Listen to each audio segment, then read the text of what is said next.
habang sumusunod kami sa aming namamahala. Ama, muli po tumatawag kami sa iyo. Nakikiusap po kaming lahat na naririto. Lahat po ng kinatulong ng pamamahala para buuin ang pelikulang ito. Paspasan mo sila, Panginoon.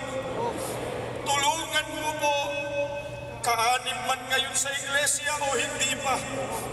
Tulungan mong maging daan ito para lalo nilang maunawaan ang kadakilaan ng iyong pag-ibig.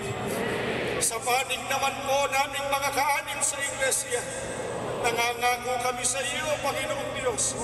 Lalo po naming paiigtingin ang pagtulong sa gawaing pagpapalagana. Ibabalita namin sa lahat ang ukol sa iyong napakabanal na pag-ibig sa mga tao. Pakibasbasan na rin po ang aming pinakamamahal na kapatid, ang kapatid na Eduardo Manalo. Walang sawang itinutuloy, itinataguyod ang pangangaral sa amin ng iyong mga salita. Ingatan ang kanyang kalusugan. May mga pagkakataong natutulog at nagpapahinga na kami.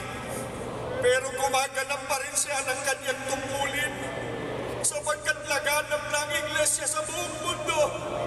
Inaasikaso niya, inihahanda niya kami sa pagsalubong po sa iyong bugtong na anak. Paspasan mo po ang aming pinakamamahal na kapatid. Ingatan po, lalo na pag naglalakbay. Naway paspasan mo at buksan pa sa kanyang hiwaga ng iyong katotohanan. Pagpalain din ang kanyang mga mahal sa buhay, maging ang mga pangunahin niya pong kinakatulong.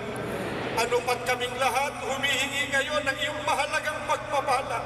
Ingatan